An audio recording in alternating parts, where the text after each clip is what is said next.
Laurine. Alors, comment te décrire, toi, la reine des réseaux sociaux? C'est même plus la reine. C'est quoi après reine? C'est quoi? C'est impératrice, peut-être? La déesse. La déesse. L'une des plus jeunes à avoir créé un business aussi incroyable. J'ai quitté mon alternance, j'ai monté ma boîte. Je savais pas où j'allais, mais j'y allais. Ça m'a totalement échappé. C'est-à-dire qu'au début, je me suis dit, je vais mettre mes élèves sur un groupe WhatsApp et on va parler ensemble et c'est tout. Au bout d'un mois, on est 100 personnes. Ouh là là. T'as parlé de ton équipe récurrente. T'as parlé d'une équipe de lancement.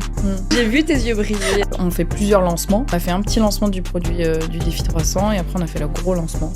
Et ça nous a pris 3 mois. Bonjour à tous et bienvenue sur Trajectoire. On est sur le podcast des solopreneurs, des top solopreneurs français où on étudie leur stratégie de croissance. Aujourd'hui, on est avec Laurine. On va te donner la parole dans quelques secondes. Avant ça, je me présente. Je m'appelle Adri Peyruz. Je suis COO freelance. Concrètement, mon taf, c'est d'aider les boîtes à scaler et à se structurer en interne. Et je suis avec ma cohorte, l'incroyable Pauline Alessandra. Pauline, donc moi j'accompagne les solopreneurs dans leur stratégie long terme et leur stratégie de diversification. Et on est vraiment trop contente de t'avoir, Laurine. Alors, comment te décrire, toi, la reine des réseaux sociaux? C'est même plus la reine. C'est quoi après reine? C'est quoi? C'est impératrice, peut-être? La déesse. La déesse des réseaux sociaux. Je pense que c'est comme ça qu'il faudrait te décrire. Modestie. Mais aussi l'une des plus jeunes à avoir créé un business aussi incroyable. Et c'est ça qu'on a envie de voir avec toi. C'est de quoi t'es parti, quelle est la trajectoire que tu as suivie pour arriver là où tu es, l'accélération que ça a eu dans ta vie et ce que ça a pu provoquer. Et on a l'habitude de commencer ce podcast avec une question qui est la même qu'on pose à tous les solopreneurs. Okay. Et on n'a jamais eu, je crois, la même réponse. Et donc c'est pour ça que je trouve ça hyper intéressant. Est-ce que tu peux déjà, pour les 2 personnes qui sont tombées par hasard sur cette vidéo, qui ne te connaissent pas, nous redire un peu qui tu es, et ensuite répondre à cette question qui est, c'est quoi ton business model? Alors, pour me présenter très brièvement, parce que je fais plein de choses, mais on va recentrer très facilement. Je m'appelle Laurine Bémer, j'ai 25 ans et je suis formatrice réseaux sociaux, conférencière et autrice. Et j'accompagne les entrepreneurs à créer du contenu qui va leur rapporter des clients, parce que c'est bien d'avoir des abonnés, c'est bien d'avoir des likes, c'est bien d'avoir des vues, mais en fait, ça ne remplit pas le frigo. Et je me suis rendu compte qu'il y avait une très très grosse problématique sur le fait de vendre, en tout cas de marketer son offre sur les réseaux sociaux. Il y avait beaucoup de gens qui savaient à peu près faire du contenu, mais qui ne savaient pas vraiment comment monétiser. Et du coup, c'est pour ça que j'ai créé ma formation pour apprendre aux entrepreneurs à le faire. Et quel est mon business model? J'ai envie de te dire, c'est hyper compliqué de répondre à cette question puisqu'en fait, mes plans changent littéralement tous les mois. Parce que je découvre toutes les semaines de super personnes, de nouvelles personnes. Et en fait, plus tu découvres de gens, plus ta trajectoire se modifie en fait. Tu vois, la vie, elle est faite de choix. Et en fait, selon les choix que tu fais, t'as pas la même vie jusqu'à la fin de tes jours. Et du coup, mon business model, un moment, ça a été les formations en ligne, ça a été la prestation de service, ça a été l'influence sur les réseaux sociaux. Je suis passée par plein de business models différents. Par contre, celui qui me fait vraiment vibrer et kiffer, je pense que ça reste quand même celui de la formation en ligne. Donc, vendre de l'infoproduit. Parce que j'adore créer de l'infoproduit. Et j'adore être un petit rat de laboratoire qui crée les tunnels de vente, qui crée la stratégie, le marketing derrière. Donc c'est mon favori, mais ça n'est pas le seul. Tu parlais d'une formation, mais tu en as plusieurs, non, des formations? Ouais. La plus grosse formation, qui est ma formation phare, c'est effectivement d'accompagner les entrepreneurs sur leur création de contenu et la monétisation, mais j'en ai aussi sur comment créer sa formation en ligne, sur comment créer un petit produit et le monétiser, toujours avec l'optique de monétiser derrière. À mes débuts, quand j'ai démarré, j'avais fait une formation copywriting, une formation LinkedIn. Enfin voilà, je sais plus combien de formations j'ai à mon actif, mais on doit être à plus d'une vingtaine déjà. Donc du coup, c'est un business model que vraiment j'ai fait perdurer sur le long terme et c'est celui qui me correspond le mieux. Donc c'est pour ça que je vous disais ça tout à l'heure. Comment t'es tombée dans la marmite? Parce que t'as 25 ans, t'as déjà fait tout ça. À 25 ans, théoriquement, on fait quoi? On finit son master, son master, et puis on est dans le premier CDI où on se fait un peu, on découvre un peu la vie. Ouais. Toi, on se fait fouetter dans un open space. Oui, exactement. J'ai pas osé le dire. Il est tout le temps là, vraiment. Mais toi, t'es déjà à la tête d'une entreprise depuis plusieurs années. Donc, est-ce que tu peux nous expliquer, donc tu finis tes études, non, tu commences l'entrepreneuriat pendant tes études. C'est ça. Donc, exactement. Comment, à un moment donné, comment tu te dis, je vais faire ça plutôt qu'un stage comme tout le monde? Eh ben, figure-toi que, comme tu l'as très bien dit, je suis tombée dans la marmite. En fait, j'ai vraiment pas compris ce qui s'est passé. En gros, j'ai 22 ans et je me forme déjà sur Internet, mais sur plein d'autres choses. Je me forme sur la finance, sur l'investissement, immobilier, bourse, crypto-monnaie, trading. Et ça me plaît, mais bon, sans plus, mais ça me plaît. Je me dis, waouh, je vois autre chose que mes études, qui étaient du commerce international, où je me faisais un peu chier, mais voilà, les études, ça reste sympa, mais c'était pas pour moi. Et donc, en fait, je me dis, OK, je vais me former sur plein d'autres choses, et je tombe sur le copywriting. Et donc, le copywriting, c'est l'art de vendre avec les mots. Et je me dis, bah écoute, ça me plaît, j'ai fait bac L, c'est un truc de littéraire, d'écrire. Bon, c'est un peu une idée reçue, puisque tout le monde peut le faire, mais ça me semblait être une idée de littéraire, d'écrire des pages de vente, de marketer, tout ça. Moi, j'ai adoré, j'ai accroché. Et je crée ma micro-entreprise pendant mes études. Une semaine avant, j'étais encore en alternance. Donc j'ai quitté mon alternance, j'ai monté ma boîte. Je savais pas où j'allais, mais j'y allais. J'avais 22 ans et je commence à publier sur LinkedIn. Donc c'est le premier réseau social sur lequel je poste parce que je me dis, pour trouver des clients, il faut que je me rende visible. J'avais compris ça. Et donc je publie mon premier post. Premier mois, je fais pas de chiffre d'affaires. Voilà, je fais mon site, mon logo, que j'ai jamais utilisé d'ailleurs. Non mais c'est terrible. Et puis après, au fur et à mesure, en fait, les clients me trouvent sur LinkedIn. Et ma première cliente, pour l'anecdote, c'est Nina Ramen. Incroyable. Énorme. Nina Ramen qui avait vu à l'époque mes posts LinkedIn et qui m'avait dit « Ouais, t'écris bien et tout. » J'écrivais bien pour l'époque. Parce que vraiment, avec du recul et pour être totalement transparente, ils n'étaient pas si fous que ça, mes posts. Mais j'étais une des seules qui publiait tous les jours, qui se rendait visible. Et du coup, en vérité, Nina n'avait pas vraiment le choix de ce qui se trouvait sur LinkedIn. Et elle avait déjà 40 000 ou 50 000 abonnés. Et donc, elle avait plus le temps de rédiger son contenu, ou en tout cas, beaucoup moins le temps. Et elle était enceinte aussi. Et donc, elle voulait partir en congé mat, voilà, de manière assez fluide, et du coup, elle m'a demandé d'écrire ses posts. Et alors, premier client, j'imagine les deuxièmes arrivent assez rapidement, et le troisième, c'est un effet boule de neige, en fait, ton business? Ouais, parce que je me suis lancée en copywriting et j'ai fait tout sauf du copywriting, en fait. J'ai fait des posts LinkedIn, si tu veux, et même quand je le disais aux gens, ils me disaient « Mais attends, il y a des gens qui payent pour ça ?» Oui, il y a des gens qui payent pour ça, c'est un peu du community management, en fait, c'est vraiment écrire les posts des autres.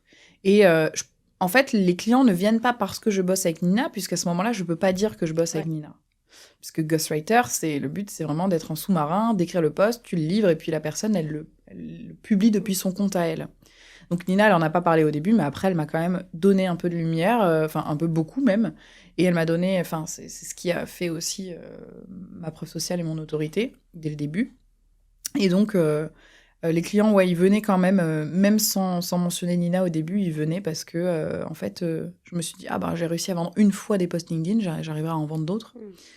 Et du coup, j'ai fait ça pendant plusieurs mois et du coup, ça allait très très vite, quoi. Donc là, tu es dans la prestation de service. Ouais. Comment tu passes à la formation? Eh ben, en fait, comme je publie beaucoup sur LinkedIn, je prends beaucoup d'abonnés.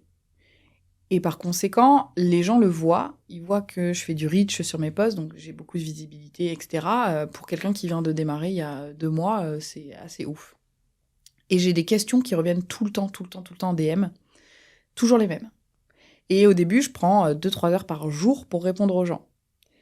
Sauf qu'au bout d'un moment, les 2-3 heures par jour, je les ai plus, puisqu'après, j'ai des clients, j'en ai 4-5 en simultané. Pour un ghostwriter, c'est beaucoup, parce que surtout quand tu démarres. Et donc, j'ai plus le temps de répondre à ces gens, et je me dis, je vais faire une formation en ligne sur toutes les questions qu'on me pose, et je vais la vendre. Et je me dis, elle partira jamais, mais je m'en fous, au moins, j'aurai fait mon truc. Et si jamais j'ai des équipes qui viennent, je pourrais leur donner cette formation, elle me servira toujours, en fait. J'essaie de relativiser comme ça. Je fais cette formation, je n'ai jamais fait de lancement de ma vie, je ne sais pas comment on fait, les mails, les machins, etc. Bref, je fais au pif, en fait. Et je fais 10 000 € en 2 mois en vendant cette formation qui était à un peu moins de 300 €. Et à ce moment-là, je me rends compte que je peux vendre, je peux vendre sans échanger mon temps, en fait. Et là, c'est là que ça fait le switch pour moi. Je me dis, putain, j'ai craqué le code de l'entrepreneuriat, je suis trop dark. Et après, la vie m'a rattrapée quand même pas mal de fois, mais voilà, c'est là que j'ai compris. Ok. Voilà, il y a un truc que je trouve un peu paradoxal dans ce que tu dis, parce que en fait, tu t'as dit que tu vends des infoproduits, tu veux plus échanger ton temps, mais t'as quand même, toi, je trouve, des infoproduits avec beaucoup de coaching, beaucoup d'accompagnement. On n'est pas juste sur j'achète la formation et je la consomme seule devant mon écran.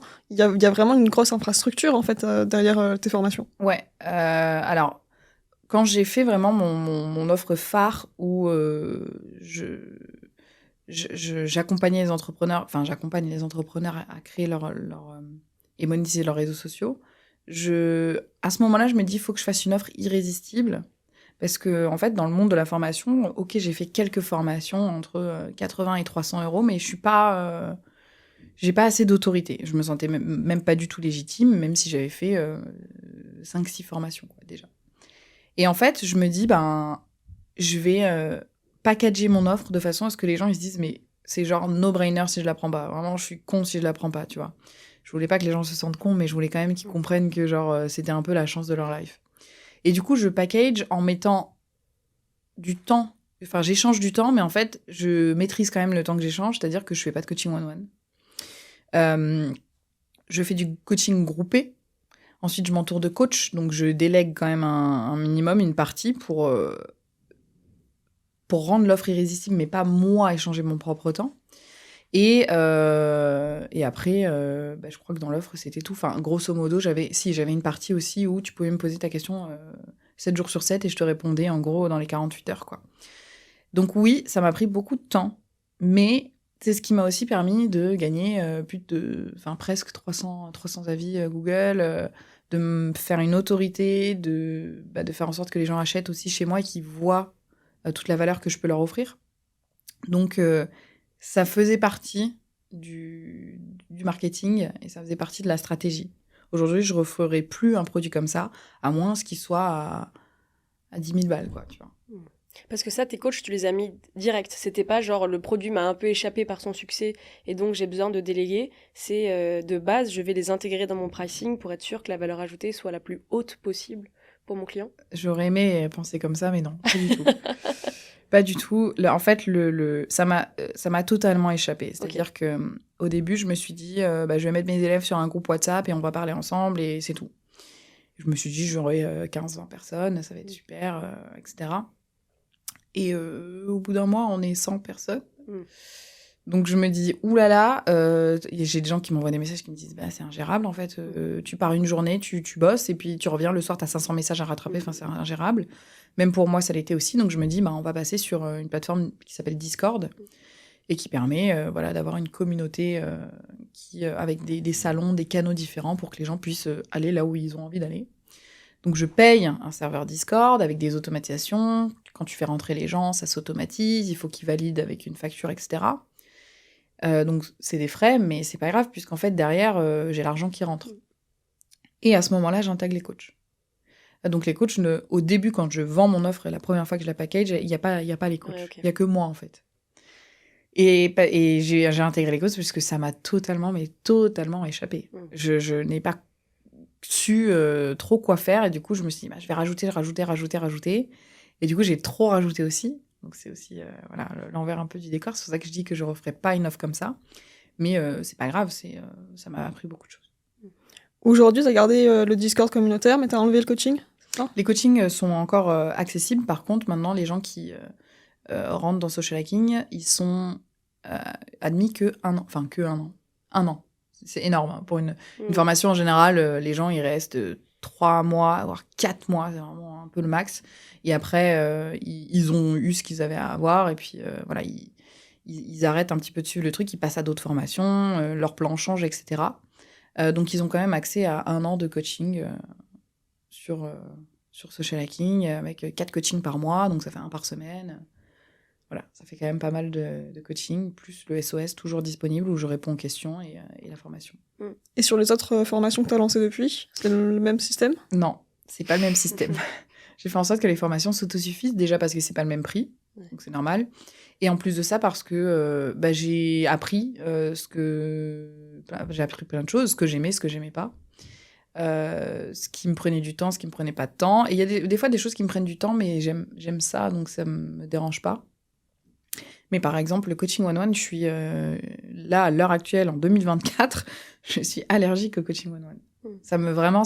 Pour plusieurs raisons, ça me dérange parce que je suis obligée d'avoir un créneau dans mon agenda qui est bloqué, alors que moi, je suis un peu... je travaille quand j'ai envie de travailler.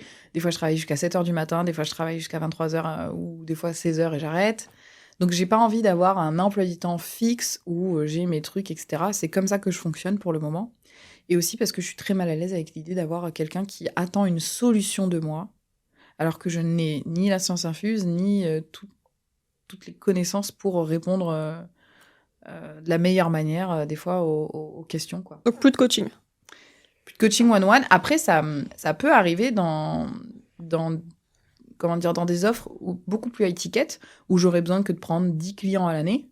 Et du coup, à ce moment-là, oui, je peux faire du coaching one-one, parce que si c'est du high ticket, c'est des problématiques business plus avancées. C'est pas des problématiques, on refait mon profil, j'arrive pas à créer du contenu, ou j'ai du mal à créer des posts, etc. C'est vraiment plus avancé, et c'est ça qui me fait beaucoup plus kiffer, en réalité. À ce moment-là, tu as vraiment une offre per signature, tu vois. Ouais, C'est vraiment une offre, celle pour laquelle on te connaît. T'en rajoutes d'autres qui font une sorte de galaxie.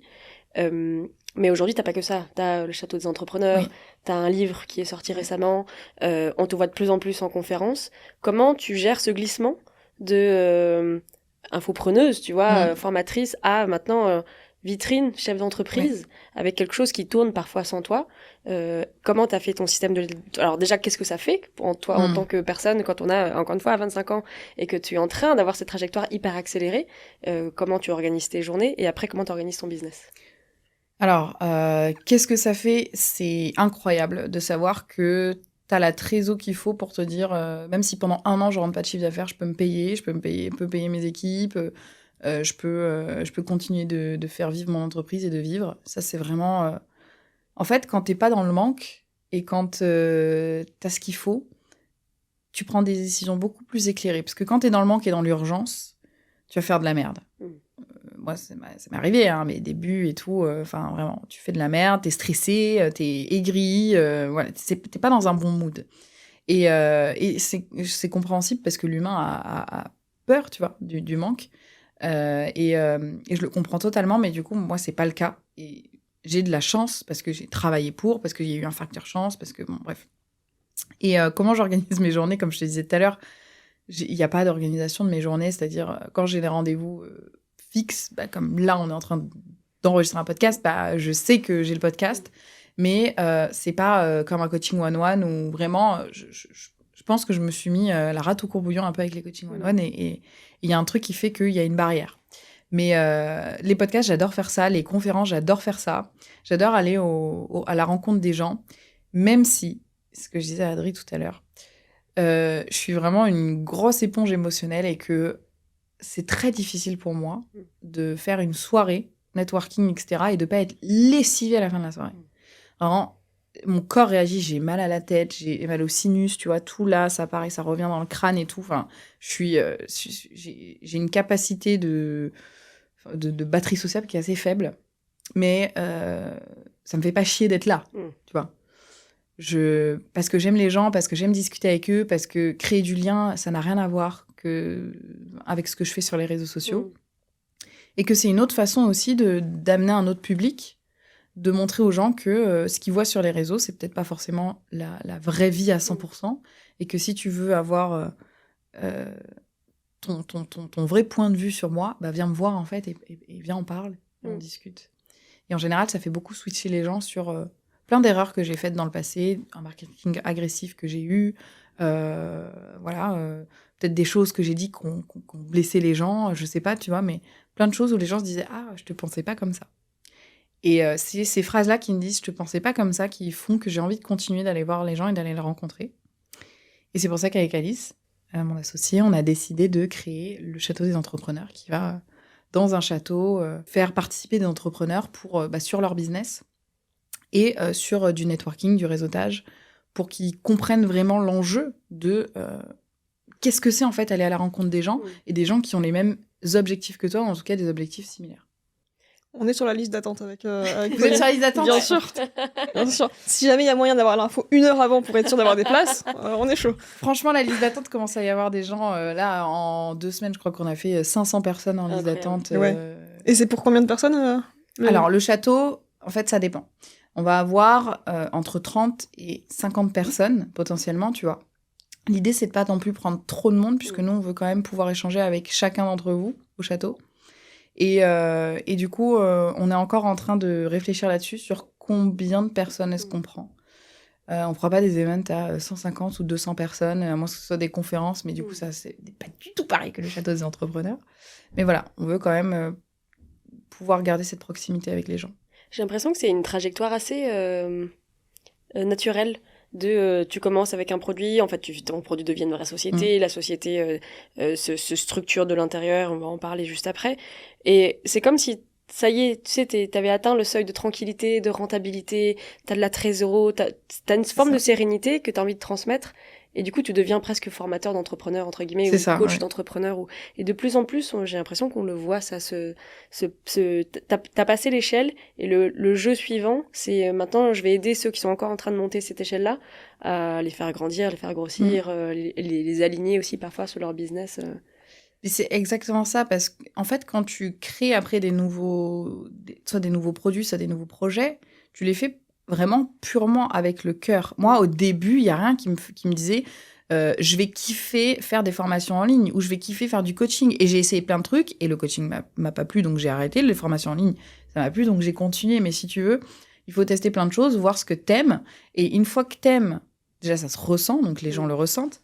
Et en plus de ça, tu fais les choses mieux, donc tu as plus de preuves sociales, les gens en parlent bien autour d'eux, et du coup, ton projet, il marche. Et une fois que tu as cette sérénité-là où tu te dis, bah, en fait, pour moi, ça marche, j'ai la trésor, j'ai l'entourage, j'ai machin, etc., tu peux faire que des projets qui te font kiffer.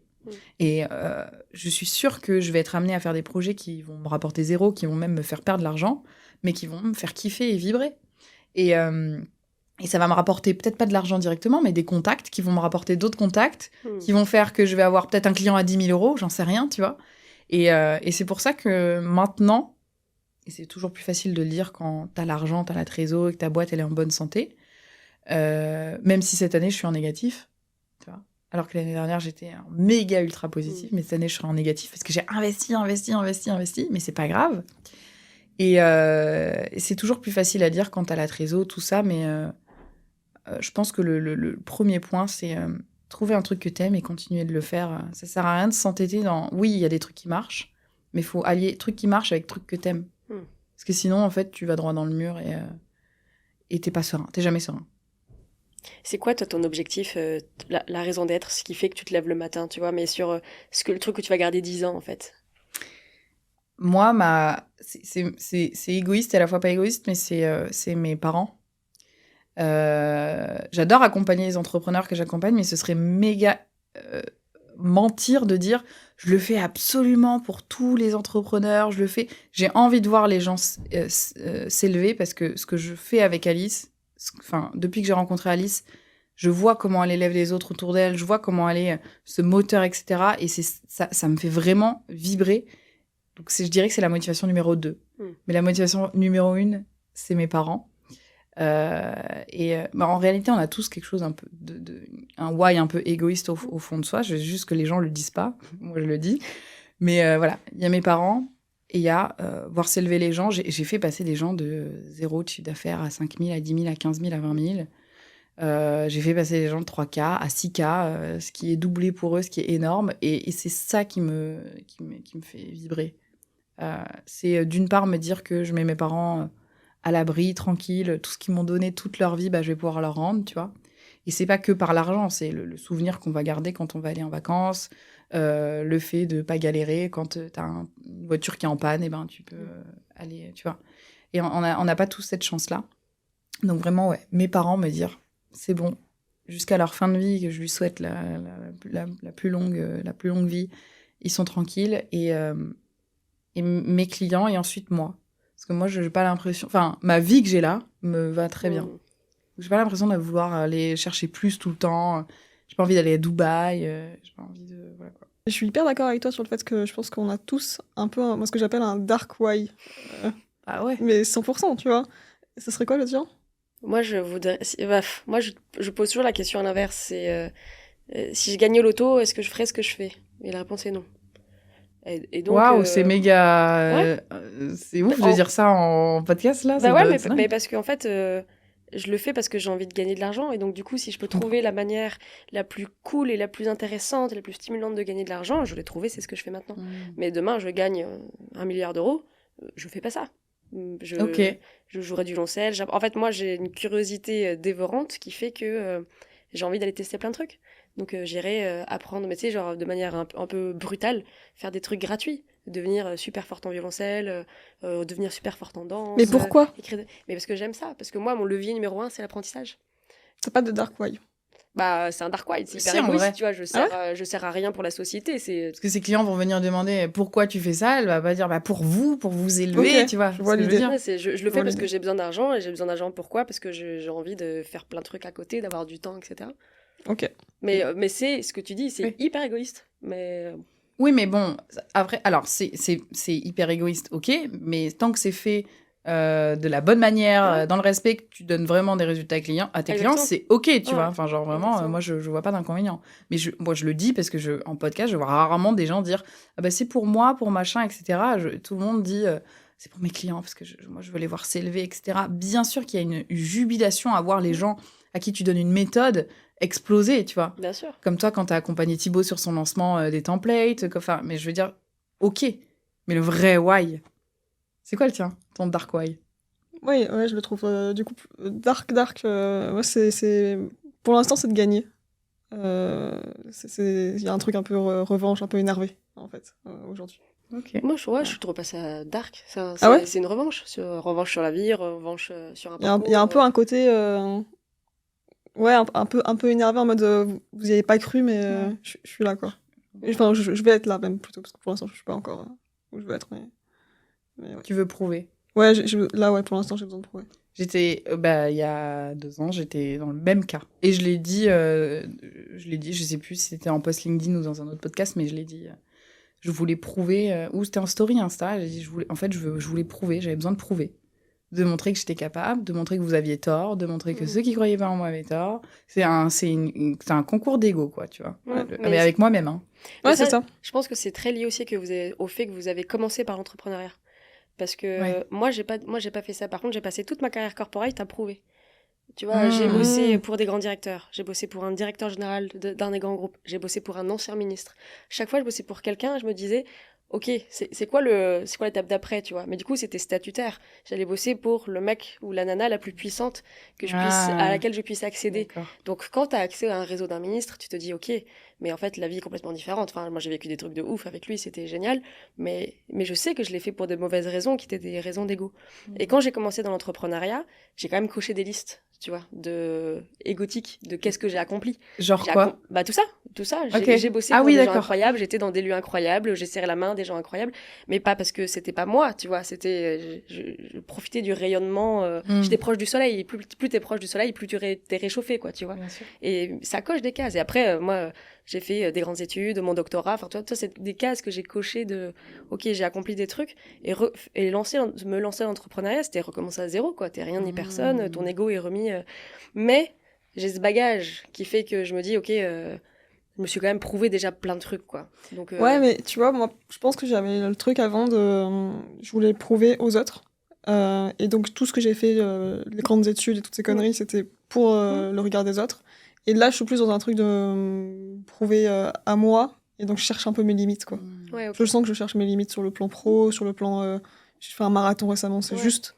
C'est sportif. Enfin, C'est juste pour chercher les limites, en fait. Je cherche un truc encore... Enfin, tout le monde m'a dit, du coup, après le marathon, ça va, tu te calmes. Je fais, non. Mais Je rajoute c'est un C'est quoi truc. la méthode? C'est comme on en parlait hier avec Alice, mais le documentaire Kaizen de Ouais. d'Inox Tag. Incroyable. Et à un moment, dans son message, il dit, en fait, quand t'es youtubeur, tu veux toujours faire la meilleure vidéo, tu veux toujours faire le meilleur concept, etc. Et il dit, tu vois, après l'Everest, j'ai peur que... je me demande, c'est quoi la suite, en fait? Qu'est-ce que je peux faire de plus fou encore?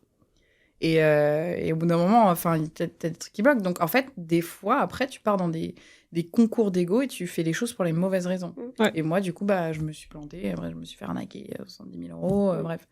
Tu veux qu'on en parle? On peut en parler, oui. Ouais, je suis chaud. On peut en parler. Bon, je citerai pas de nom, mais Mais tout en le monde gros, sait. Je me suis associée avec une personne. C'était pas une association avec une boîte, etc. Donc, ça n'a rien de chercher sur Internet.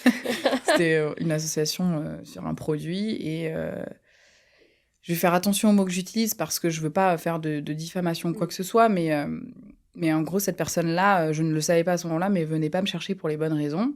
Elle venait me chercher parce que j'avais une grosse audience et que j'avais une audience qui plus est était qualifiée, qu'elle voyait que je marchais bien sur les réseaux sociaux, etc.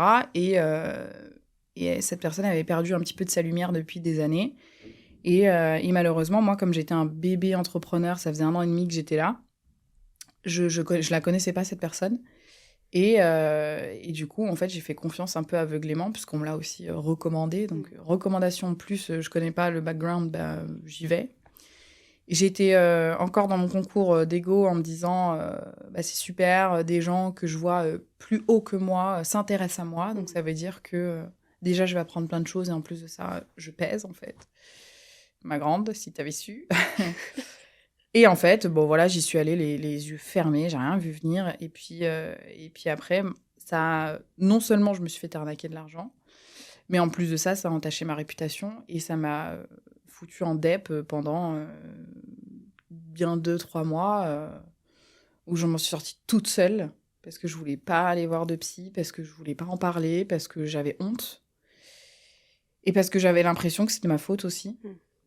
Et du coup, voilà, c'était une période méga dark que je souhaite pas revivre. Et c'est pour ça qu'après, j'ai décidé que j'allais aller plus au contact des gens parce que, en fait, sur Internet, tout peut être remis à l'envers, à l'endroit, au machin et tout. Et donc voilà, c'était une période méga difficile. Et je me suis promis après de plus jamais m'associer avec personne. Et puis, j'ai eu cette petite dame qui est venue, qui est rentrée dans ma vie et qui m'a dit « Ah, moi, je suis trop gentille. Je fais aussi arnaquer. » J'ai dit « Bah tiens, 2 arnaqués ensemble, normalement, ça devrait le faire. » Donc voilà. Et c'est quoi, du coup, maintenant, les red flags qui t'alertent un petit peu quand... Les red flags. Le plus gros red flag, déjà, c'est que si la personne, elle a plus que toi et qu'elle vient te chercher et qu'elle insiste, genre, c'est pas elle vient te chercher, elle te propose de passer dans son podcast, voilà. C'est vraiment qu'elle vient te chercher en mode, elle insiste, elle veut faire un truc vraiment dur avec toi, enfin vraiment huge avec toi et tout, c'est qu'il y a quelque chose à y gagner.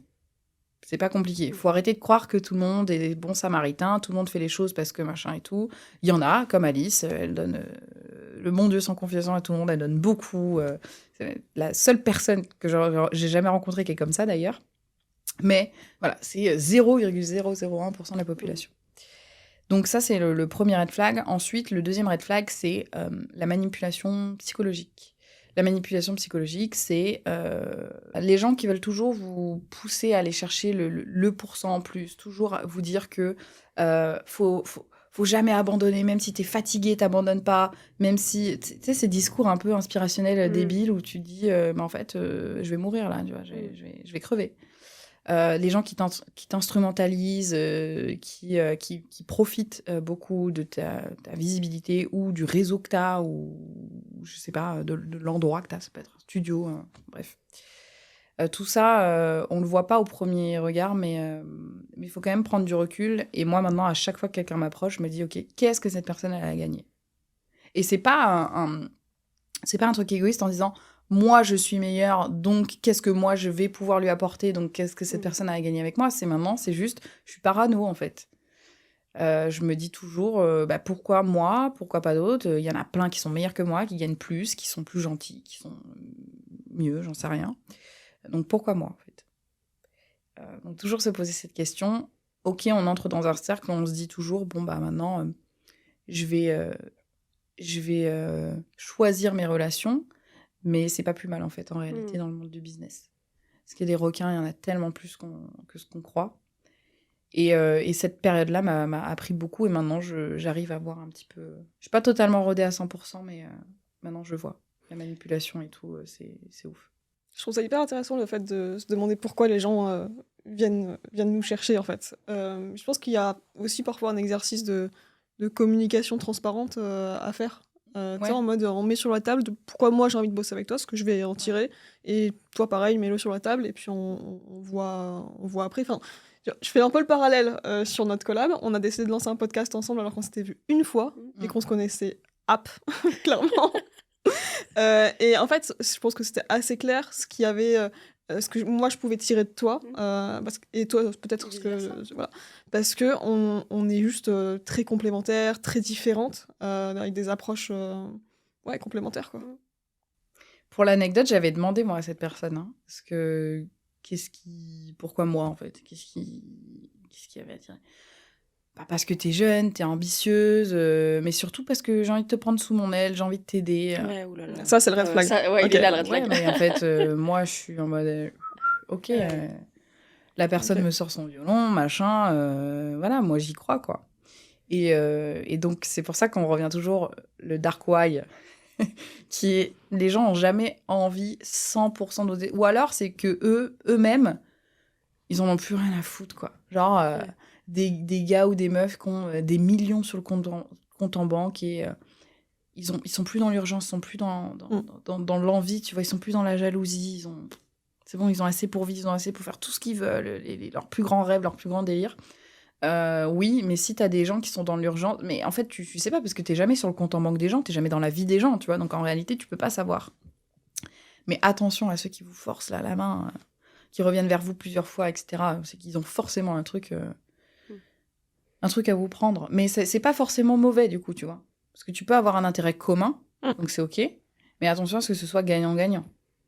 Du coup, comment toi tu le vis? J'ai vu que tu avais fait récemment des reels sur les haters, ceux qui te disent que t'es une vendeuse de tapis, que t'es une arnaqueuse, etc. Sachant ça, en fait, avec tout ce que toi tu as traversé, en fait, on t'accuse d'être arnaqueuse alors que tu as été arnaquée. Donc c'est un peu le grand paradoxe. Comment toi tu le vis? Et ensuite, comment tu t'en sépares, tu vois? Comment tu te laisses pas envahir par ça?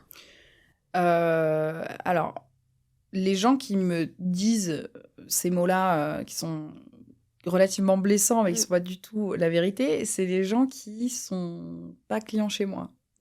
En fait, c'est des gens, malheureusement, c'est le grand public que tu attires sur les réseaux sociaux, qui ne connaît pas l'entrepreneuriat, qui ne savent pas que c'est possible de gagner de l'argent dans le monde digital, qui savent pas que tu peux gagner de l'argent juste en faisant des vidéos sur TikTok avec la rémunération, etc.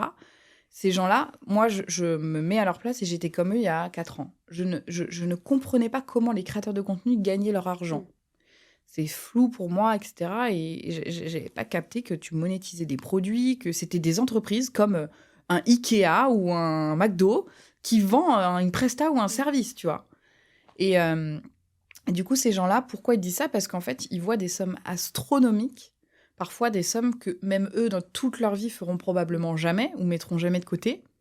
Et ils se disent, mais c'est impossible. En fait, dans leur cerveau, c'est même pas imaginable, envisageable. Sauf que s'ils savaient que moi, je suis un petit piou-piou dans tout le monde de l'entrepreneuriat, où il y a des gens qui gagnent des milliards tous les mois, où il y a des industries où on se rend même pas compte de ce que les gens brassent, tu vois, ils diraient, ah ouais, en fait, oui, ils gagnent bien, mais effectivement, ce qui se passe là-haut, c'est pire. Enfin, c'est encore mieux. Ou pas, bref. Et donc, ces gens-là, je leur en tiens pas rigueur, puisque c'est des gens qui me connaissent pas, qui viennent de tomber sur ma vidéo et qui voilà, ils se disent tout de suite idée reçue. Par contre, si ça vient d'un client, j'ai jamais eu le cas, peut-être dans mon dos, j'en sais rien, hein, mais si ça vient d'un client qui a payé chez moi, qui a fait la formation, qui a mis en place ou qui machin, et qui trouve que c'est de l'arnaque, tu vois ce mot, là par contre, c'est pas pareil, tu vois. Donc ces gens-là qui sont des haters et qui de toute façon mettent leurs commentaires et 5 minutes après ils ont oublié, j'en tiens pas rigueur. Maintenant sur LinkedIn notamment, j'ai une CM qui répond aux commentaires, donc elle me sert de filtre et de barrage, je vois pas en fait, donc c'est pas grave. Et à force, t'as l'habitude. T'as l'habitude que les gens t'insultent, t'as l'habitude, comme t'as l'habitude des fois qu'on se fout de ta gueule, comme t'as l'habitude qu'on t'aime pas. Tu crois que c'est exacerbé parce que t'es une femme, que t'es jeune et que tu fais de l'argent? Oui. Ah oui. Là, t'as le triptyque gagnant, quoi. Ah ouais, voilà, j'ai la totale, là. J'ai le package. Je pense que si... déjà, être une femme, voilà. Dans tous les cas, ça, on changera pas. Mais si j'étais une femme de 50 ans qui avait fait sa carrière, qui était passée dans les journaux pendant toute sa carrière, qui avait galéré, machin et tout... peut-être limite qu'on me dirait que je suis passée sous le bureau, mais on me respecterait un peu plus. Ouais. Mais là, une gamine de 22 ans qui arrive, ça fait 3 ans qu'elle a sa boîte qui est créée.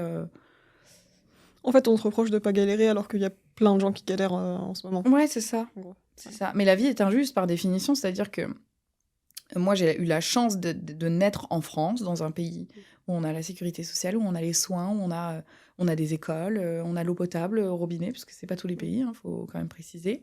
Dans une famille pas riche, pas pauvre, avec des parents qui ont tout fait pour que je manque de rien, pendant qu'il y a des enfants qui naissent dans des pays en guerre, sans eau potable, qui meurent au bout de 3 semaines de vie parce qu'en fait, les parents peuvent pas les nourrir. Enfin bref, il y a des choses atroces qui se passent sous nos fenêtres. Et effectivement, on m'en veut à moi parce que on va dire que je le montre et que c'est assumé. Mais on n'en veut pas à toutes les entreprises qui fabriquent des armes et qui finalement font perdurer les guerres. On n'en veut pas à l'État qui prend je ne sais pas combien de milliards sur le dos des Français et qui utilise pour faire des petites soirées à l'Élysée sur le dos des contribuables. Bon, je vais pas partir dans ce débat-là politique, puisque c'est même pas ma came, la politique en plus. Mais voilà, on peut m'en vouloir autant qu'on veut, ça ne changera rien à ce qui se passe dans le monde. C'est-à-dire, si les gens veulent faire la différence, qu'ils donnent en fait à des associations. Moi, c'est ce que je fais tous les ans, je donne, quoi. Mais j'ai pas envie de le montrer à chaque fois, de dire, regardez, j'ai donné, faut... Enfin, tu sais, à un moment donné, voilà, quoi. Et si je le montrais et que je disais, regardez, j'ai donné, elle veut se racheter une image, elle veut montrer que machin. Donc en fait, peu importe ce que tu fais, les gens, ils sont... À la limite, t'as aussi plus d'impact à travers tes produits, parce que t'aides les gens à s'émanciper aussi. Mais bien sûr. Et à devenir libre financièrement. Mais c'est ce que les gens comprennent pas, c'est qu'en fait, mon produit, il change des vies, tu vois. En réalité, et ça me fait toujours bizarre de le dire, parce que je me vois pas en mode... le grand gourou qui va changer toutes les vies sur Terre, etc. Mais la vérité, c'est que j'ai des gens qui sont venus me voir en me disant « ça a changé ma vie ». Encore hier, il y avait un client qui me disait « tu es une des meilleures décisions de ma vie », tu vois. Et ça, si tu creuses pas et que tu vois juste combien j'ai fait ce mois-ci, mon Reels, ma vidéo, mon machin, t'as l'impression que je suis une pétasse qui se la pète, quoi. Est-ce que parfois t'hésites à arrêter de parler de tes chiffres ? J'ai beaucoup diminué de parler de mes chiffres. Okay. Là, je commence à arrêter pour plusieurs raisons. Déjà parce que les gens, ils s'insurgent quand j'en parle.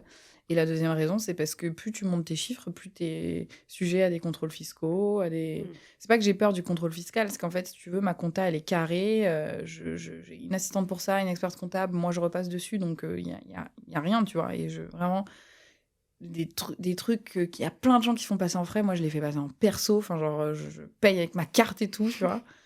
Même des trucs qui me servent pour ma boîte, hein. Mais tu vois, c'est pas grave, je me dis tant pis et tout. Mais en fait, pour moi, le contrôle fiscal, je le vois comme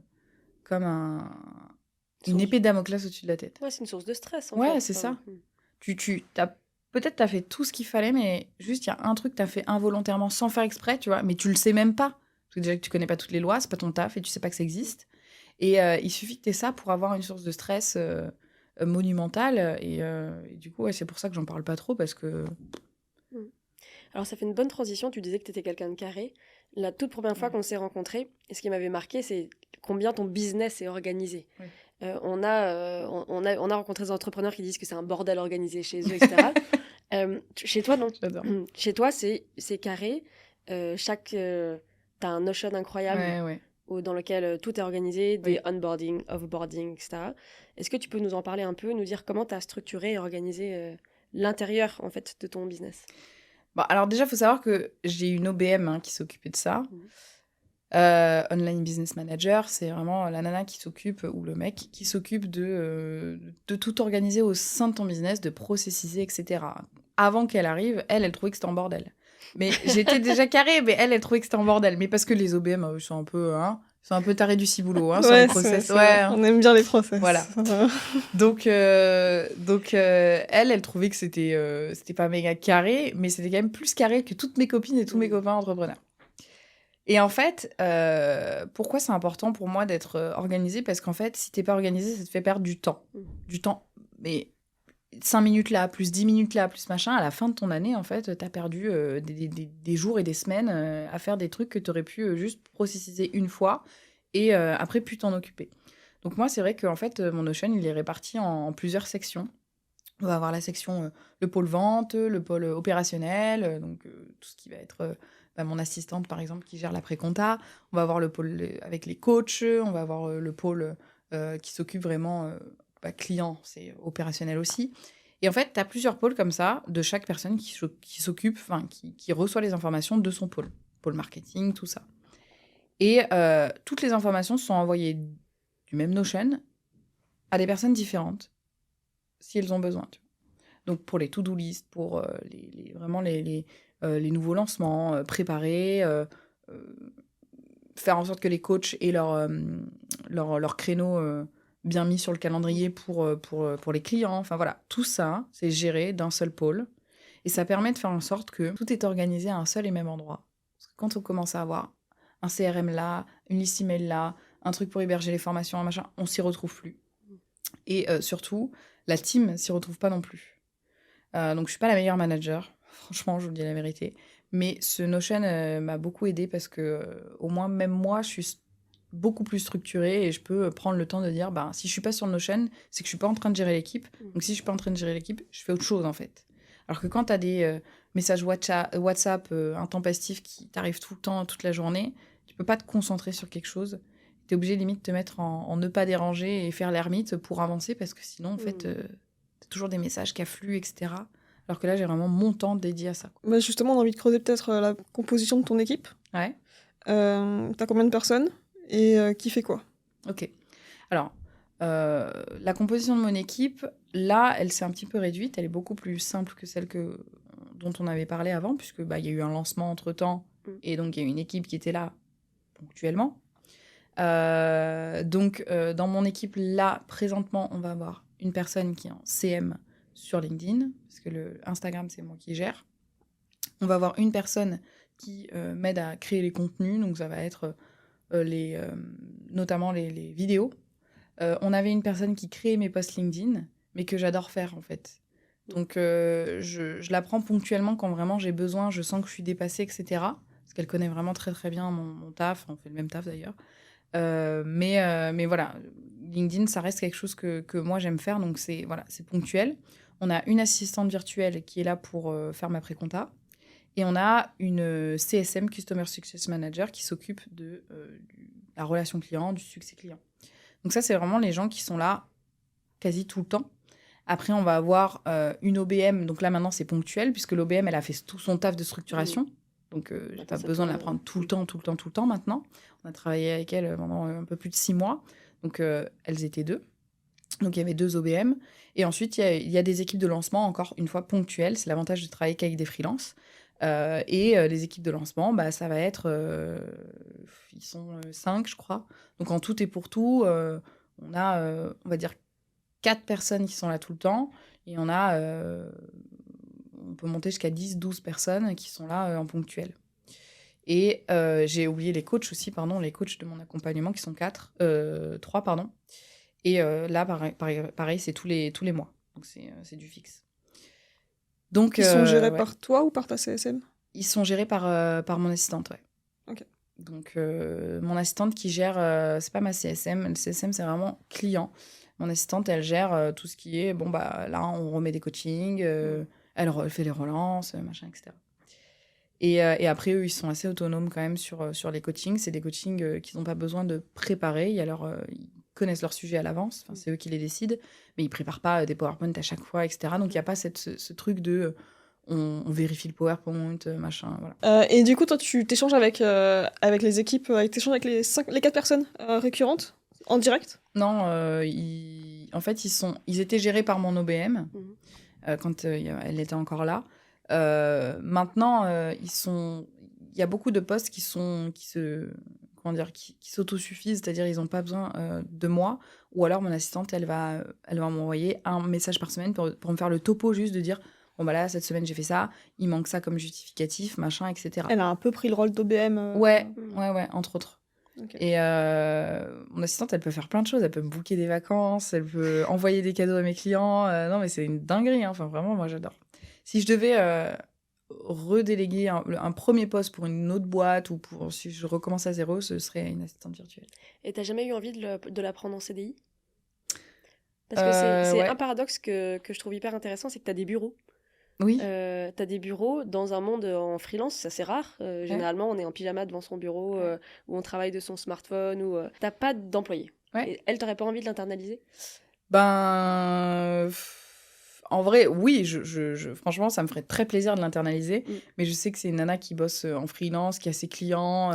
Donc ce serait juste C'est elle qui lui voudrait faire. pas, en fait. Je la paierais du coup moins cher que ce qu'elle gagne. Ouais. Enfin, tu vois, puisqu'elle a plusieurs clients en simultané. Et puis oui, elle bosserait que pour moi, mais ce serait l'enfermer dans une prison dorée un peu. Donc ce serait dommage, tu vois. Je voudrais pas la priver de la liberté qu'elle a aujourd'hui et des clients qu'elle a aussi. Donc ce serait égoïste si je la débauchais et que je lui demandais de venir avec moi. Et alors, du coup, dans ton bureau, il y a que toi? Ouais. Ou les équipes viennent de temps en temps? Les équipes viennent de temps en temps, donc c'est l'avantage. Sinon, j'ai ma copine, ma meilleure amie Chériane, qui est experte intelligence artificielle. Elle est très très forte sur ce qu'elle fait. Elle explose sur LinkedIn. Enfin, vraiment, c'est incroyable. Et c'est une nana que j'adore et que je connais depuis un peu plus de 2 ans maintenant. Et en fait, pourquoi j'ai pris un bureau alors que j'ai pas d'équipe? Parce que je pouvais plus travailler depuis chez moi. C'était compliqué de scinder la vie perso, la vie pro. Aujourd'hui, j'arrive un peu mieux à le faire. Je suis pas la meilleure, mais j'arrive un peu mieux à le faire. Parce que j'ai un bureau et que quand je reviens du bureau, je peux plus travailler puisqu'en fait, ok, j'ai mon petit ordi en cas d'urgence, mais je le déteste. Ça veut dire que je n'aime pas travailler dessus. Ouais. Donc pour que je travaille dessus, c'est que soit je suis en déplacement et que j'ai pas le choix, soit que vraiment, ça doit être urgent, quoi. Et si c'est pas urgent, ça attend demain, en fait. Tu vois? Et en réalité, il n'y a rien de vraiment urgent puisqu'on n'est pas médecin, on sauve pas des vies. Mais voilà, c'est comme ça que j'ai réussi à scinder et il me coûte un peu cher, tu vois, le loyer, je sais plus combien il est, mais entre 850 et 900 euros par mois. Et j'y vais même pas tous les jours. Mais en fait, c'est le prix d'une partie de ma paix et de ma santé mentale. Donc ça n'a pas de prix, en fait. T'as parlé de ton équipe récurrente. T'as parlé d'une équipe de lancement. Alors moi j'ai envie de décortiquer tes lancements, forcément. J'ai vu tes yeux briller. Ah mais dès qu'elle a dit le mot lancement, j'ai dit allez, c'est parti.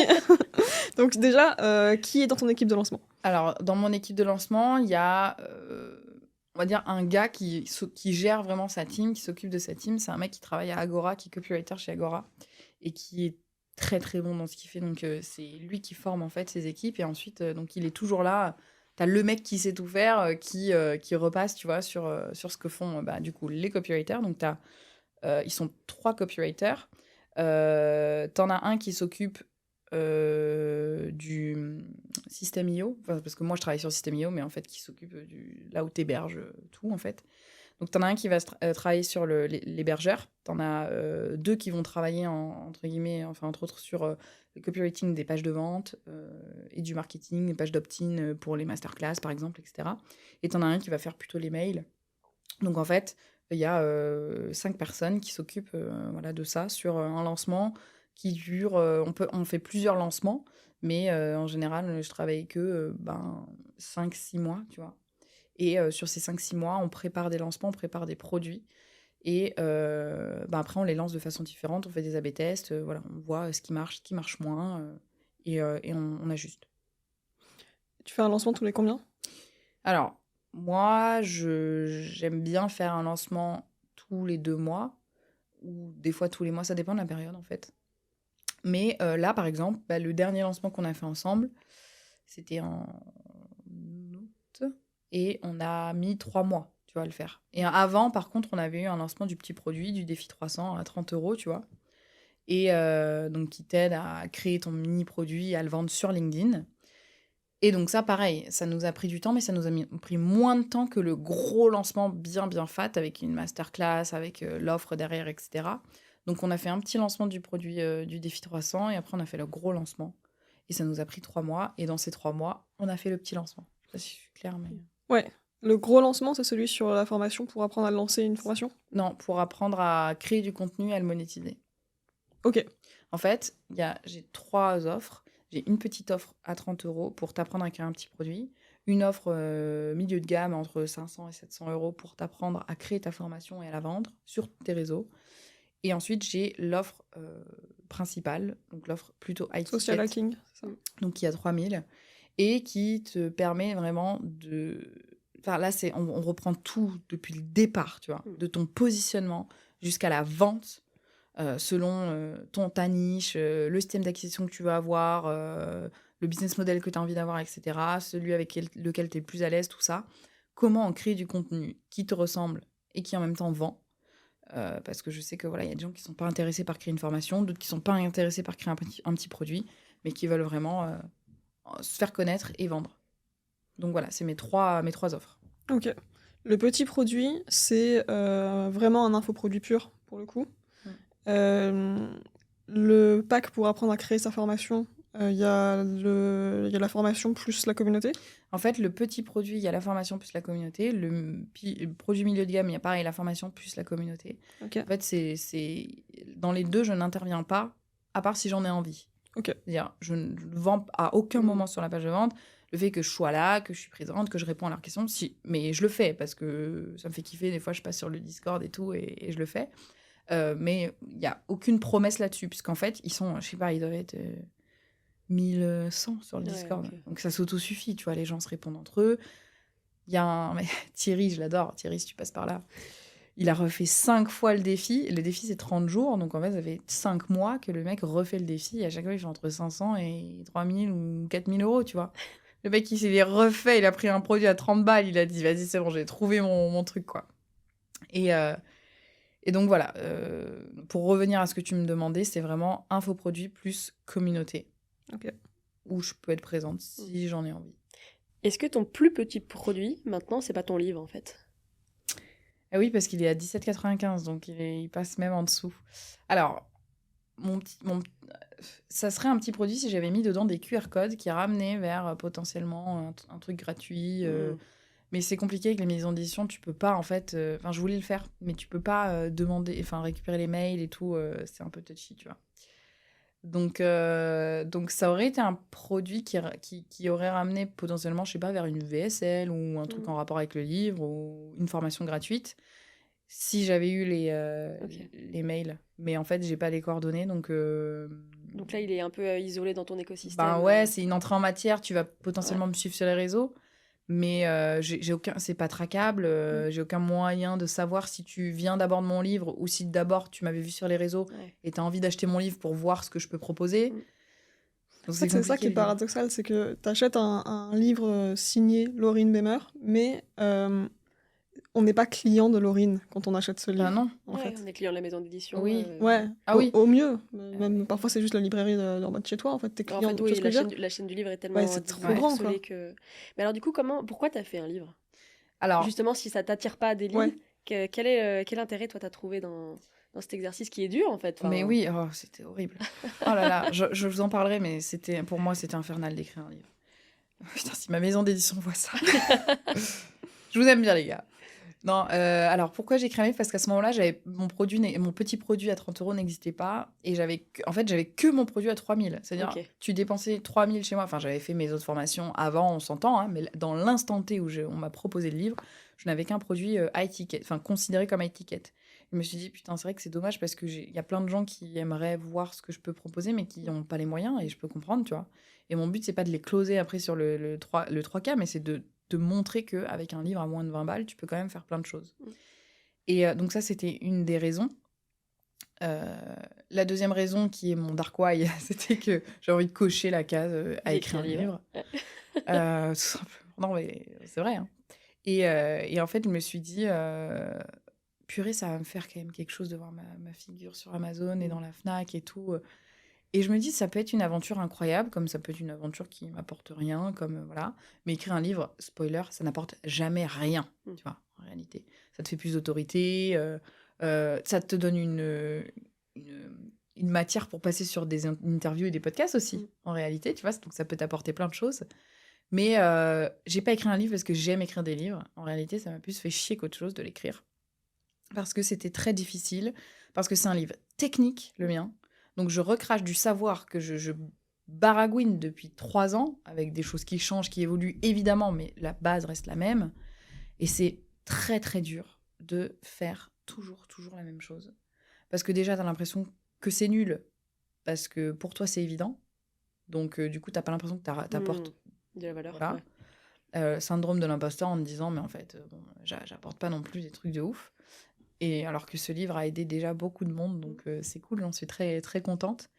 Et parce qu'écrire un livre, en fait, ça m'a fait penser aux dissertations que j'avais en bac L, où tu devais gratter des pages, 20 pages à la main, pour écrire, pour définir plein de notions, plein de choses, plein de mots. Et du coup, ouais, ça a été dur de l'écrire, mais j'en suis fière. Hein. C'est comme un accouchement. Des fois, il y a des nanas qui ont des super grossesses et il y en a qui ont des grossesses vraiment chiantes. Et moi, c'était une grossesse très chiante. Et après, j'ai accouché et ça va mieux. Et t'es heureuse du bébé quand même. Et je suis heureuse du bébé, il est pas mal, ouais. Il est sympa. Moi, j'ai envie de savoir, c'est quoi les différences dans la stratégie de vente entre un produit, tu vois, à 30, un produit à, tu disais, entre 450 et 700, selon promo Ouais, ou pas, et un produit à 3000. Comment tu fais pour... Alors, voilà, là, je vais pas me faire des amis parce que, alors, là, ce que moi, enfin, la chance d'avoir dans mon business, c'est que je sais vendre sur Masterclass, je sais vendre 3 000 € sur bon de commande. C'est-à-dire, je fais ma Masterclass, je dis aux gens, voilà, il y a une offre, ou voilà, il y a mon offre, vous pouvez bosser avec moi juste après. Je peux avoir 30 personnes qui achètent à 3 000 € sur l'instant T, quoi, le soir même. On m'a toujours dit, mais meuf, mais ça marchera pas. Mais t'imagines, pour sortir la carte et payer 3 000 €. Alors évidemment, il peut y avoir des paiements plusieurs fois, mais on s'entend. La somme finale, ça reste 3 000. Pour que les gens, ils achètent et tout, non, il faut des closers, il faut quelqu'un faut que tu aies un système d'acquisition, il faut qu'il t'ait vu plusieurs fois, etc. Et ben non, dans le lot, il y avait des gens qui m'avaient vu 48 heures avant en ads, ils se sont inscrits, ils ont dépensé 3 000 après derrière, enfin investi plutôt. 3 000 derrière. Et donc, pour moi, ça n'a jamais été problématique de vendre à 30, comme à 500, comme à 3 000, en fait. J'ai toujours fait ça. J'avais une peur bleue des closers. Je vomissais les closers parce que pour moi, le closing, c'est le mec te nique ta réputation parce que derrière, il te fait un closing méga agressif parce qu'il veut sa com. Mais je le voyais comme ça et du coup, je me suis dit, mais je vends toute seule, en fait. Mais moi, je veux pas faire de closing. Parce que déjà, je suis nulle. C'est pas mon travail. Et en plus de ça, ça me fait penser encore une fois au coaching one-one. Où t'es bloqué pendant une heure à quelqu'un, tu dois le convaincre d'acheter ton offre. Mais moi, j'ai pas envie de convaincre, en fait. T'es convaincu si t'as vu la valeur que je pouvais t'apporter. Si t'es pas convaincu, c'est pas grave. Vraiment chill. Et du coup, voilà, j'ai jamais eu de problème à vendre. Donc, ce que je faisais, c'était quand j'ai commencé à vendre mon offre, qu'elle était à 500 €, je vendais sur post LinkedIn. Je faisais mes posts et tout, et je mettais toujours mon CTA, et je faisais entre 500 et 3 000 € par jour pendant 3 mois. Pendant 2 mois plutôt. J'ai fait ça. Donc ça vendait. Après, j'ai vu que plus j'augmentais le prix, plus ça commençait à galérer. Donc j'ai commencé à faire des masterclass. Ça vendait. Et en fait, même à 3K, ça vend. Et t'as aussi, j'ai l'impression, une stratégie emailing super forte. Ouais. Moi, une fois, je suis rentrée dans ton canal, et là, j'ai découvert les emails de la meuf en rouge, et j'ai pris, moi, une leçon de stratégie d'emailing, mais j'imagine que c'est aussi un pan énorme de ton acquisition. Les emails, the money is in the list, hein, tu vois. Moi, les emails, ça me rapporte énormément. C'est pour ça que les gens qui disent, ouais, j'ai la flemme de faire des emails, ou je leur dis, mais les gars, vous passez à côté de centaines de milliers d'euros, tu vois. Et les emails, c'est pas, même si ça ne transforme pas tout de suite sur l'email, c'est une façon de multiplier les canaux d'acquisition et que les gens te voient sur LinkedIn, sur Facebook, sur Instagram, sur TikTok, par email, par SMS aussi. Je fais des campagnes SMS, pas tout le temps, mais ça arrive. Et en fait, c'est un canal en plus, mais c'est un canal qui est beaucoup plus puissant qu'un post, par exemple, puisque tu arrives directement dans la boîte mail des gens. Et les SMS, tu arrives directement dans leur message, en fait. Mais avec une telle stratégie où t'es partout, t'as jamais eu peur de saouler ton audience ou de saouler tes clients, tes prospects? Si. Mais je saoule les gens. Et c'est assumé. Je saoule les gens qui n'achètent pas, en fait. Donc, en fait, les gens se désabonnent et... c'est ok, enfin, ça fait partie de ta stratégie de je les vois même plus maintenant. J'ai 16 000 emails. Ouais. Je vois plus 16 000 emails. Moi, je fais du tri aussi. Hein. Ouais. Je les dégage. Hein. Si t'as pas ouvert mes mails pendant 6 mois, c'est pas grave. Ouais. Mais je t'enlève. Du coup, ça ressemble à quoi un lancement pour le produit à étiquette? Le dernier, là. Ouais, pour le produit à étiquette, alors le dernier, ça va être, on dit que la page de vente, elle est faite, tout ça, je te parle vraiment de la technique. On fait pendant 10 jours des posts sur les réseaux sociaux, on envoie de l'ads sur une masterclass qui va arriver, donc ça peut être, tu l'appelles comme tu veux, mais la réalité, c'est que masterclass, c'est pareil que formation en live gratuite, c'est pareil que bootcamp, c'est pareil. Conférence en ligne. Conférence en ligne. Mm. Voilà. Mais C'est tu le fais en juste- live, c'est pas un truc evergreen. Ah non, j'ai jamais fait. J'aimerais bien. Mm. Mais pas pour l'instant. Enfin, pour l'instant, ça m'est jamais arrivé. J'ai toujours fait que full 100% live. Et si c'est du evergreen, après, il vaut mieux l'assumer plutôt que de faire semblant que c'est un live. Ouais. Voilà. Parce que sinon, ça te. Pareil. Donc, on part du principe que c'est une conférence en ligne que tu vas faire. La conférence, évidemment, tu fais tes slides, donc tu fais un truc méga propre, etc. Tu donnes beaucoup de valeur, mais tu donnes le quoi, mais tu donnes jamais vraiment le comment. C'est-à-dire, tu peux donner une partie du comment, mais jamais tout trop donner, parce qu'en fait, les gens vont avoir l'impression qu'ils peuvent le faire tout seuls, et par conséquent, déjà, ils vont se prendre un mur, parce qu'ils pourront pas le faire tout seuls. Et en plus de ça, tu perds des ventes, donc c'est dommage. Donc vraiment, bien ficeler ta masterclass. Une fois que tu as ficelé ta masterclass, donc tu vas évidemment l'annoncer sur tes réseaux sociaux, sur ta base mail, sur de l'ADS, si tu peux faire de l'ADS. Moi, la dernière fois que j'ai fait de l'ADS, c'était à ce lancement, mais avant ça, j'ai fait des mois à 100K, j'ai jamais fait d'ADS, hein, donc on n'est pas obligé de faire de l'ADS. Mais au moins, tu multiplies les canaux. Et du coup, tu vas dire, voilà, tu vas annoncer que tu as une conférence, que c'est gratuit, et que les gens peuvent s'inscrire. Donc les gens, ils s'inscrivent, etc. En termes de data, ce qu'il faut comprendre, c'est que tu auras forcément entre 30 et 50% de taux de show-up. Le taux de show-up, c'est le taux de gens sur 1000 personnes qui s'inscrivent, tu vas en avoir la moitié, donc 500, qui vont être là en live. Si tu as un bon... voilà, après, il faut faire une bonne stratégie, etc. Tu peux avoir des taux de show-up ridicules à 10%. C'est pas très bien. Il faut augmenter. Donc, un bon taux de show-up, c'est 50%. Donc, il faut comprendre qu'en fait, si tu veux vendre 10 places et que tu fais 10% de conversion, il te faut 100 personnes sur ton live. Et il te faut 200 personnes inscrites. Tu vois, tu fais le calcul un petit peu comme ça. Un bon taux de conversion sur un live, sur du trafic chaud, ça va être du 10%. Sur du trafic froid, ça va être tu divises en deux, du 3 à 5%. C'est pas mal. Taux de conversion client en live pendant le live. Pendant le live, ouais. Ouais. Moi, mes taux de conversion sont entre 8 et 10% en général. Donc, c'est des bons taux de conversion. Surtout sur un produit à 3K. Hein. Faut penser que c'est 3000. Ouais. Tu vois. Ça serait doublé sur un produit qui serait à du 3, 4, 500 euros. Et d'ailleurs, je recommande vraiment de faire des masterclass sur des produits à 500 balles parce que ça part très, très, très, très bien. Et ça peut faire même 200, 300, 500 balles. Ça part très, très bien. C'est moins galère que de vendre sur un bon de commande à 3K. Voilà. Si je devais refaire le truc et tout, moi, je le referais comme ça. Donc, une fois que tu as les gens qui sont inscrits, tu leur envoies une séquence mail. Moi, ce que j'aime bien, c'est de les mettre dans un groupe WhatsApp pour multiplier encore une fois les canaux et pour rappeler, voilà, là, je vous prépare ça. Tous les jours, tu envoies un petit message ou tous les 2 jours, tu envoies un petit message. Et tu dis, là, le live, il est dans 4 jours, le live est dans 3 jours, soyez prêts, etc. Tu leur envoies de la valeur, tu leur envoies des petits bonus et tout ça. Et au moment où le live commence, tu dis, dans 5 minutes, on est en live. Là, on est en live. Et du coup, ça augmente vraiment le taux de show-up et après le taux de transformation. Et pendant ton live, c'est...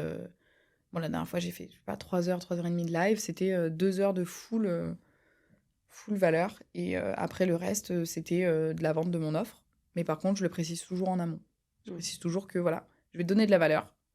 Et ça déculpabilise toi et tous les autres. Je vais te donner de la valeur. Par contre, je vais te montrer aussi que tu vas pouvoir travailler avec moi juste derrière. Donc, tu pourras prendre mon offre si tu veux. T'es pas obligé. Et après, c'est bon. C'est dit, voilà. Maintenant, tout le monde sait, tout le monde est au courant et on peut passer à la suite. Et puis après, c'est des séquences mail aussi post-masterclass pour les gens qui n'ont pas acheté et qui voudraient acheter.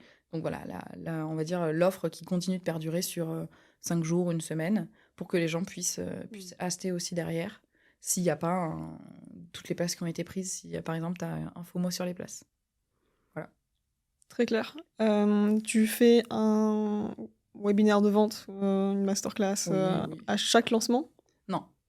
Non, parce que les webinaires... Enfin, je pourrais en vrai faire un webinaire par mois, etc. Mais les webinaires, j'ai envie quand même que ça reste du live et que le live soit considéré par mon audience comme de la nouveauté. Là, depuis le début de l'année, j'ai dû faire 3 lives, ce qui est relativement peu. Ça fait un tous les 4 mois. Et donc, à chaque fois, du coup, que je fais un lancement Webi, là, par contre, j'ai vraiment du monde et je remplis après toutes mes places et j'arrive à vendre sans problème. Peut-être que c'est une croyance limitante que j'ai aussi, tu vois. Mais j'aime bien faire des lancements différents et c'est pour ça que je veux trouver d'autres façons de faire des lancements. Donc, j'aimerais bien faire des challenges. J'aimerais bien faire webinaire de vente. J'aimerais bien faire lancement classique email post, ce que je fais en général. Et donc, du coup, si tu as 3 façons de lancer un produit, et ben, ça veut dire que tu peux faire enfin, tourner, en fait. Et tous les 3 mois, voilà, tu reprends ton schéma. Mais l'idée, c'est pas toujours de faire du live parce que les gens s'habituent après. Et du coup, ils viennent plus. Donc, c'est dommage. Ok, donc toi, tu crois pas dans le modèle de faire un live toutes les 2 semaines? Bah, tu vas me dire. Je pense à quelqu'un en particulier. Je pense à Kevin Dufresne. Ouais. Qui là, il est vraiment dans une démarche de un webi de vente toutes les 2 semaines. Il fait de l'ads? Non, pas pour l'instant. Ah, donc il ramène vraiment toute sa communauté au regard. Et ça fait combien de temps qu'il fait ça? Là, ça doit faire 1 mois et demi, mais je bosse pas avec lui là-dessus. Et t'as pas les datas? Non, j'ai pas les datas. Ça aurait été intéressant, je pourrais lui demander, je lui enverrai un message, et je pense qu'il me dira, mais ça aurait été intéressant de savoir combien de gens il avait d'inscrits la première et combien de gens il a d'inscrits maintenant. Et est-ce que les inscrits ont une répercussion sur les ventes qu'il fait?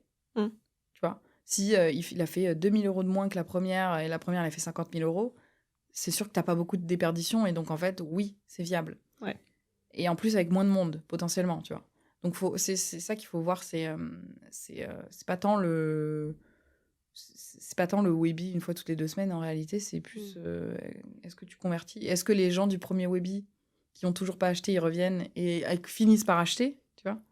Du coup, pour Kevin, je sais pas. Pour un autre client que tu connais, on est en train d'intensifier un petit peu le volume de Webi. Et ce que je constate, c'est que c'est des nouveaux inscrits à chaque Webi. Waouh, ok. Ah ouais. Même en organique? Même en organique. Dingue, et c'est pour ça. ça que pour l'instant, on est en mode, on va en faire beaucoup, parce que ça rajoute des nouvelles personnes dans la liste email, en fait. Ouais, on va discuter, toi et moi.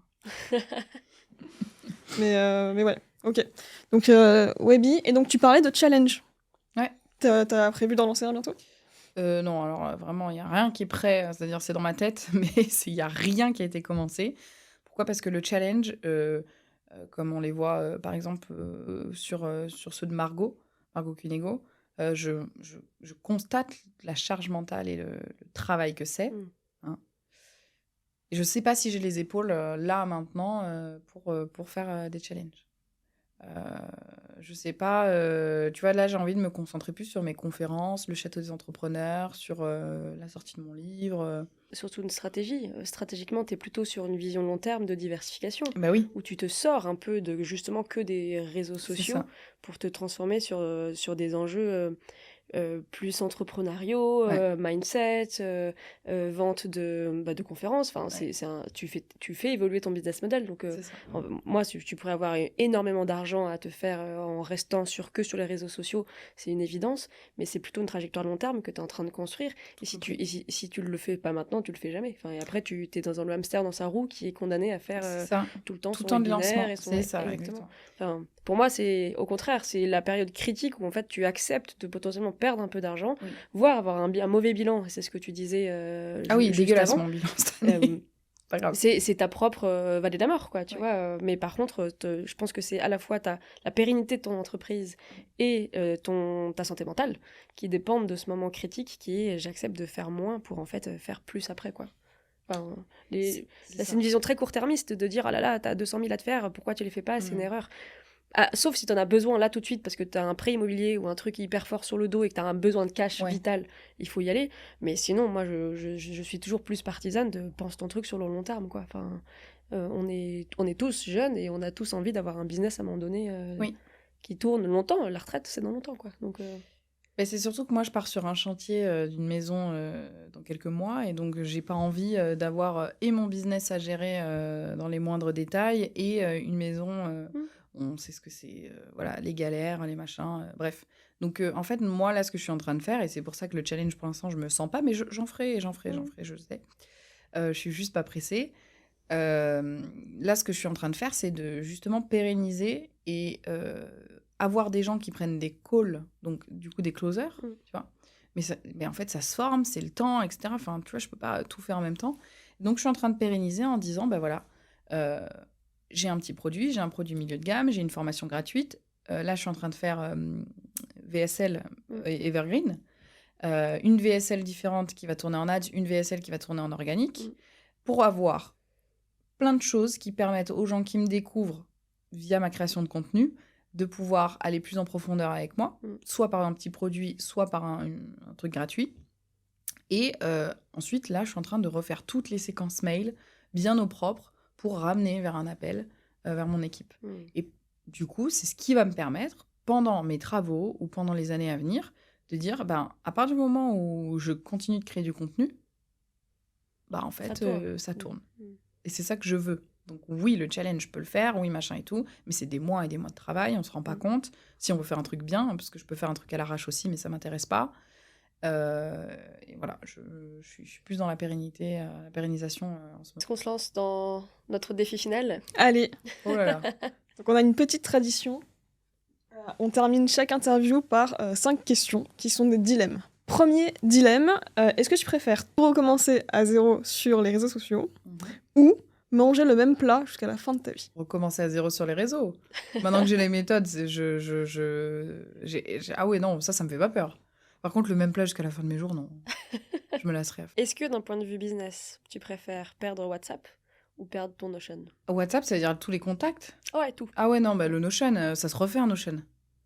Ça se refait, hein, c'est pas grave. Ah ouais, non, les contacts, c'est trop important. Malgré le fait que tu as dit que c'est vraiment ton business qui tourne dessus. Bah oui, mais bon, en fait, si tu veux, je préfère prendre 3 mois de retard dans mon business ou 4 mois et refaire le Notion et repayer, plutôt que de perdre tous mes contacts qui ont une valeur inestimable, en fait. C'est, tu vois ? L'humain est meilleur que le process, en fait, ce que tu es en train de Ah dire. oui, oui. Ah, 100%. Est-ce que tu préfères que toutes tes stories Instagram soient limitées à 10 vues maximum, à vie, ou devoir répondre personnellement à chaque DM que tu as reçu ? Peu importe leur nom, tous les jours. Voilà, ouais, mais les DM, j'en reçois trop, en fait. Sur toutes les plateformes, en plus. Tant pis, les stories, 10 vues, et puis ce sera pas mon canal d'acquisition. Hein. Je ferai des reels. Non, mais c'est vrai. T'as dit que les stories. Que les stories. Donc, on oubliera les stories, je ferai pas de stories, tant pis. Ok. Est-ce que tu préfères ne plus jamais pouvoir faire de reels, justement, Oh, putain. ou plus jamais boire de café de ta vie ? Ah, plus de café, j'en bois pas. Ou de thé ? Je sais pas ce que tu bois, mais en gros, ta boisson Ça me fétiche. dérange pas. Ok. Ouais, même ma boisson fétiche, non, en vrai, je bois jamais. Ça, c'est un vrai problème que j'ai. Là, depuis hier, j'ai pas bu une goutte. Ok. D'eau ? Ouais. T'as essayé Waterdrop ? Non, mais j'ai essayé Hydratis. Ouais.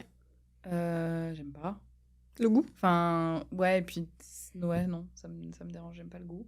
Mais Waterdrop, je connais pas, c'est pareil, c'est les C'est petits pareil, mais il n'y a goûts. pas d'électrolytes dedans. Mais Ah. en termes de goût, ils ont vraiment fait le truc pour les gens qui aiment pas boire. Et je trouve que c'est. Moi, je prends des électrolytes parce que c'est bon pour la. Oui. Tu vois. Mais Mais t'es une runneuse, toi, maintenant, t'as fait un marathon. moi, j'ai pas le choix. C'est électrolytes. Les gens insupportables qui ont fait un marathon qui le disent à chaque conversation. Ouais, je prends mes gels, tu comprends. Non, mais- Fun fact, j'ai acheté des gels, je ne cours pas. Hein. alors, fun fact, j'ai fait un marathon sans gel. Ah ouais? Ouais, parce que j'avais jamais essayé. Tout le monde te dira qu'il faut surtout pas y aller les tester le jour J de la course. Et moi, j'avais fait mon semi-marathon sans eau déjà. Donc, Ok. on est vraiment sur un délire de juste ouais je cours. Quoi. Je mets un short, un t-shirt, des chaussures relativement confortables et je C'est cours. combien de kilomètres un semi? C'est 21,1. J'avais oublié de l'eau. J'avais oublié l'eau, littéralement. Donc, le marathon, j'avais de l'eau, mais pas à manger. Ok. Tout va bien. Dernière question. On y est. Celle-là, c'est la même qu'on pose à tous les invités. Je pense qu'un jour, on fera une compile incroyable. Ouais, on va avoir une vidéo de ouf. Ok. Je suis prête. Donc là, imagine qu'on te loue la Tour Eiffel pour 1 an.